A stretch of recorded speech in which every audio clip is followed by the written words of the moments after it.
All right, welcome to the next session of our tutorials for the cumulative budget spreadsheet and template. All right, today we'll be looking at the travel documentation sheet, also known as travel documentation backup. You probably or may in other tutorials see some glimpses of this spreadsheet that I referenced, or reference in even subsequent tutorials that look slightly different than the one you're seeing here, but hopefully the one that you get will be about like this one and congruent with the one you're seeing here. I've simply updated it and kind of gone back and am now doing this tutorial kind of retroactively. Anyway, for our travel documentation spreadsheet, we have here on our first page the travel documentation we're going to be filling in for each of 3 employees if your particular contract is funding 3 different employees, or you're putting travel in for 3 different employees.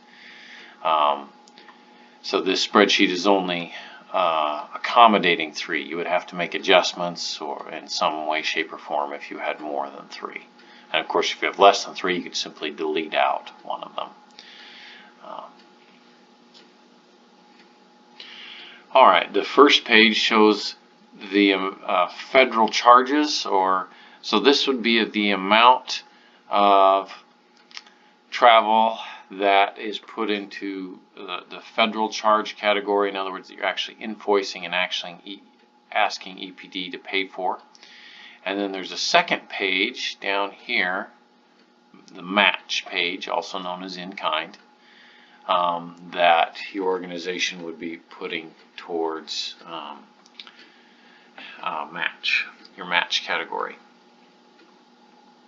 As I've alluded to before and made reference to in other tutorials, the amount of travel that you have that you're for a given quarter that you're putting into the federal category versus putting into the match category is something you'll simply have to work out and learn to manage within your office with the implementation manager, or whoever is kind of the lead person on a given project.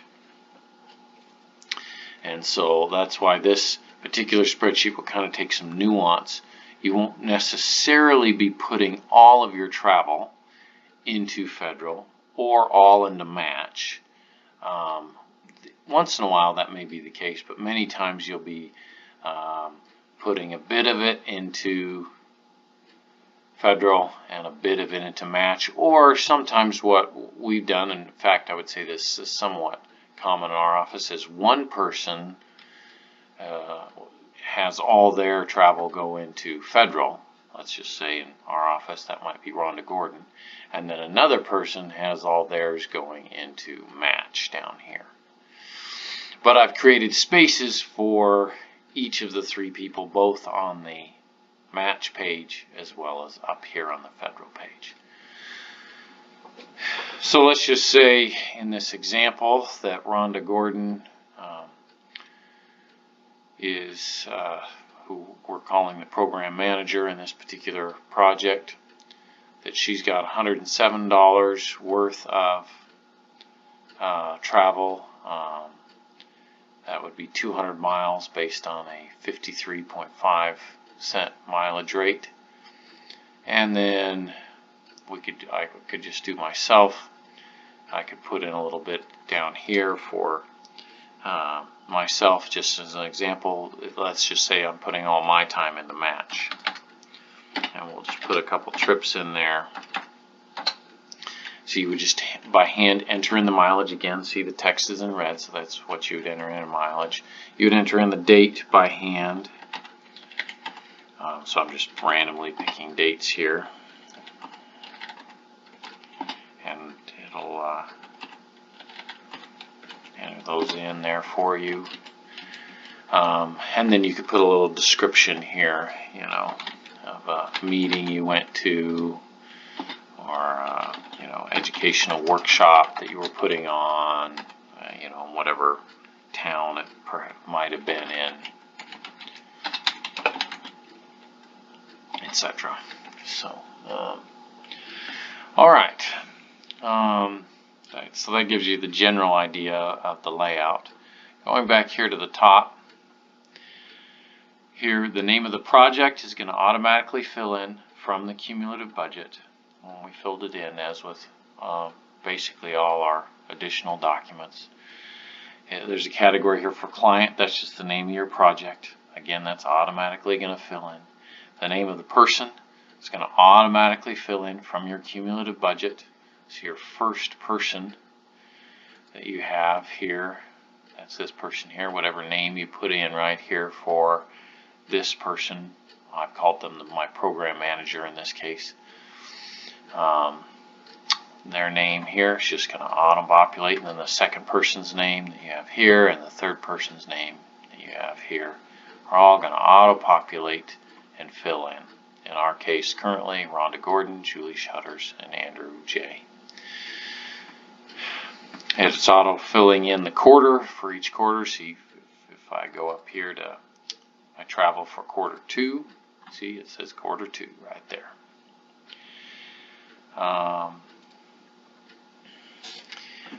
And then you would put in the description for perhaps a location or meeting you went to, very brief. Here in this case, the number of miles you traveled. At the very top here on the first quarter, you're going to put in the rate for that particular contract. You'll just have to reference the contract paperwork that you receive from EPD to verify exactly what that figure is. Basically, it amounts to the standard IRS federal mileage reimbursement rate at the time that the contract was initiated. So that might be 0.535. As I've noted over here, sometimes that's 56.5. Just depends again on what the federal reimbursement rate was when the contract was started. Then it will use that information to tabulate the total dollar amount reimbursement for that trip. So I'll just go ahead and enter a number here. If I had a 50-mile trip, and see, it tabulates that number right there for me, and then tabulates the total dollar amount as well as mileage amount for that particular individual, Rhonda Gordon in this case, and it inserts her title in that particular project. Maybe it's program or project manager, it might be implementation manager, or for me it's admin down here. So it just implements your title, or I'm sorry, it puts the title automatically in there. So you've got all 3 of your employees or individuals here, and then at the bottom of the page, the grand total for all of them in here, total federal. So it's got your total miles that you're counting towards federal with the total amount that you're counting towards the federal category for all your personnel. Second page is essentially the same thing, simply for the match category. And you can see it totals all your personnel here, all the amount you're counting towards match. So it might be suitable or convenient if your the folks working in your office could just enter in right when they take a trip, or perhaps at the end of each week or pay period, they might want to just enter in the trips they've taken and the miles there with the date. Secondarily, this information, as you may have already recognized by now, is also in the timesheet. Now I'll be going over the timesheet in a subsequent tutorial, but just a quick glance here. In the timesheet, in addition to the time and hours worked, it also has space for the mileage. And this is just the format for the timesheets that we've, well, in particular my executive director has been using in our office. So here, you know, they should be putting in the mileage, hopefully, for each trip that they take on if they take a trip on a given day, as well as the description. This here I just put if perhaps my director was taking a trip to a soil and water conservation meeting we're in the Flint Soil and Water Conservation District. So that information would just go there, that brief description, then the mileage. So one way or another, this information just needs to be hand entered in over in the travel sheet. Now, if that individual, let's say your executive director, just entered the information here, then perhaps whoever's actually completing this report in our office, that's the admin person typically, sometimes the implementation manager as well, but they could just take this information, look at the days that the other staff actually had a trip, had mileage entered in with the location and the date, and then they could then just hand enter that information in back over to the travel sheet. Incidentally, if you're doing that and you're not thoroughly familiar with Excel, you can work with, if I haven't mentioned in a previous tutorial, you can click up here on View, and then you click New Window, and that's going to give you another window for the exact same spreadsheet you're working in. And if you have two screens, you could move one of them over to your adjacent screen if you're working with two screens on your computer, the way that I do. Or if you don't, you could click this View Side by Side feature, and then it would allow you to kind of look at two spreadsheets at one time, so that perhaps on one of them you might click your timesheet spreadsheet, and the other one you could click your travel, and then you could simply reference one while filling in your travel information. If you do that, I would just recommend click or unenable would be, I guess, the appropriate term, the synchronous scrolling. We do not want that highlighted. At least I find that works best to not have synchronous scrolling. Otherwise, if you start scrolling up and down, as you can see I'm doing here, it will scroll both of your spreadsheets at the same time. So you may not want that. Alright, so once you have your information entered in here for your travel, and you've got your grand totals, it's going to take this information for each employee. In my case, that's Rhonda Gordon, Julie Shutters, and Andrew J. And it's going to take that information and plug it into my invoice for me. So since we're looking at travel for quarter one, I need to pull up invoice quarter one. And you can see right here, travel, it's filled in their name and the associated travel that we decided we wanted our federal, and also the amount we wanted in match right over here.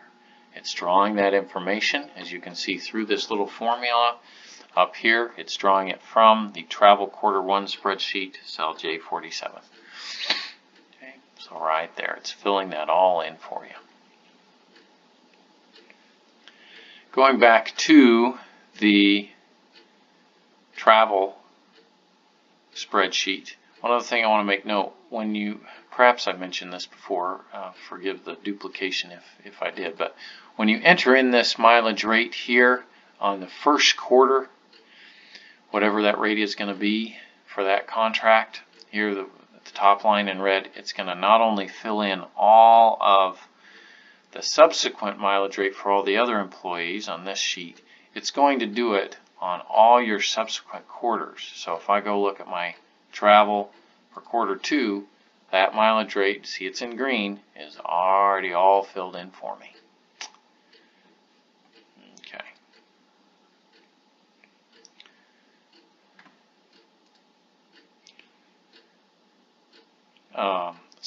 Anyone who's been paying close attention might notice that this person's name is in black, but it's auto-populating from the cumulative spreadsheet. So actually, again, as I've noted before, occasionally I have a few little errors, particularly with things like that. This should be in green, as it should down here. This is automatically filling in, so it shouldn't be in red, it should be in green.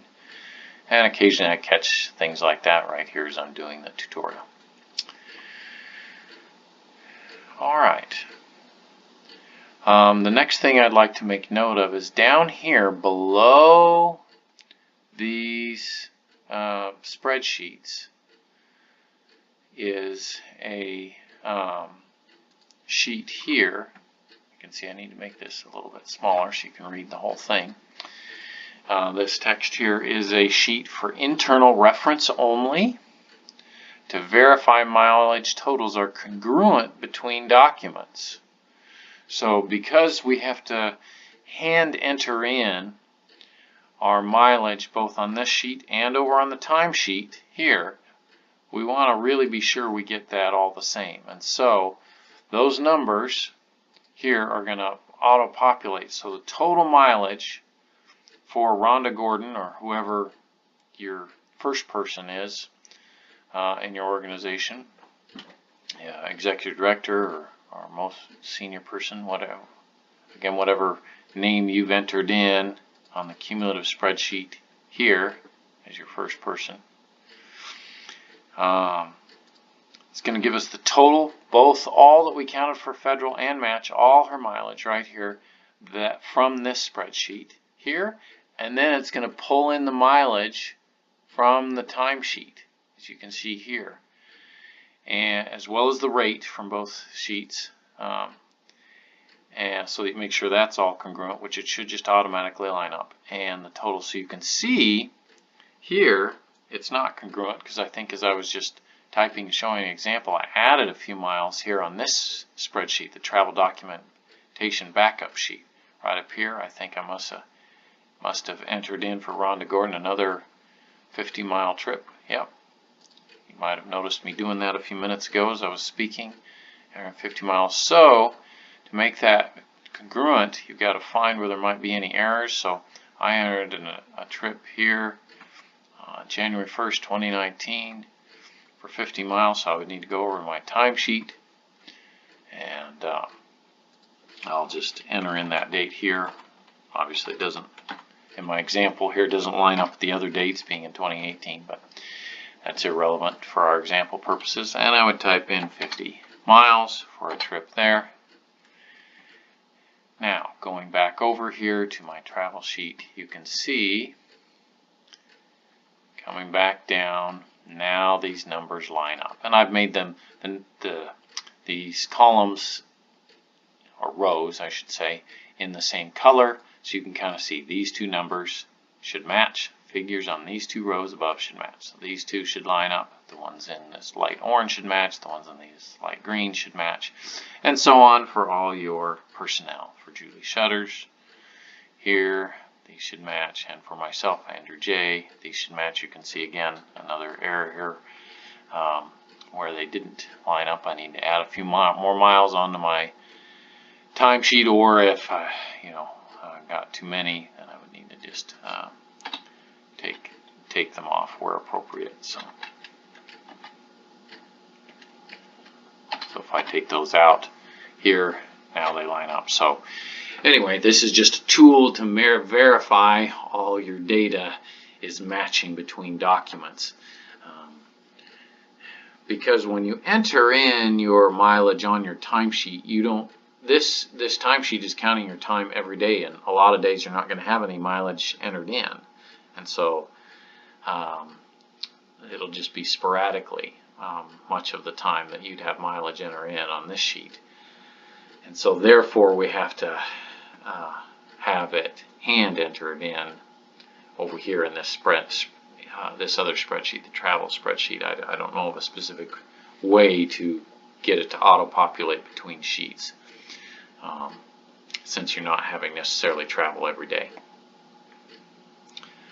Alright, so that gives you a general look at how this spreadsheet functions. One other thing I'll go ahead and mention now is that when you go to print this, you of course are going to need for your documentation that you're preparing to submit to EPD, you're going to need this sheet and this sheet, presuming you at least have some travel in both federal and match. Of course, if you didn't have any in one category or the other, let's say you only had match travel on a particular quarter, you wouldn't actually need that first page. But if you go to print, it's really these only first two pages, generally speaking, that are relevant. This page here is just for internal reference. And then you can see I've typed out a few different instructions over here, basically reiterating what I've just explained to you. And so you don't need those printed out. So if I go and hit Control Print, see it's telling me I've got 6 pages. And in fact, I just need page 1. If I advance this here, page 2, and that's all. These other pages are just that internal reference comparison sheet and our instructions and so on. So here you would probably, when you go to print, if you're looking to save paper, which I think is always a good idea, then you would just tell it print from page 1 to 2. And so on, and you'll find this from some other, other parts of this entire workbook, some of the other spreadsheets. An example here is when you go to print your invoice, you will find, well, here it's given us 12 pages. Some of these pages are not relevant. Of course, you're going to be shortening up, as I mentioned before in your invoice, shortening it up by perhaps hiding some of those lines if you so choose. Otherwise, it's just going to run onto a second page, which I guess isn't a major problem, but just need to make sure it's clear for the EPD folks. But if you come in here, see here page 4 is a blank page. There's nothing there. So you would want to just print whatever pages you directly want. Alright, now that we're actually over at the invoice and I've basically wrapped up what I wanted to say about the travel spreadsheet, I want to start discussing this other little component or part of the invoice of something I've created here. And if you open up your invoice, of course at the top of the invoice is our itemized invoice, which combines federal and match here on the same sheet basically, and then it gets into our breakdown invoices, our federal, our match, and then coming over to the side, you just use your sidebar to scroll over here. Then you're going to have this internal reference spreadsheet that basically is going to serve the purpose of giving me some idea how much I might want to be putting into particularly my federal, could be match as well, but particularly my federal, how much I want to be entering in based on how much is left in that particular bucket for that particular person or particular category. And so it's just to serve as a guide. Of course, this information is over here in the cumulative budget as well, but so a person doesn't kind of have to keep going back and forth. I basically kind of created this table here. So I think I'll go ahead and wrap up this tutorial now, and in the next tutorial I'll go into greater detail about this table and how it functions and how to utilize it, just as a guide for filling in some of your different amounts for your federal charges. I would say it particularly applies to the personnel as well as potentially the fringe category, ones where the buckets where we generally kind of spread it out evenly throughout the life of the contract. So, all right, thank you.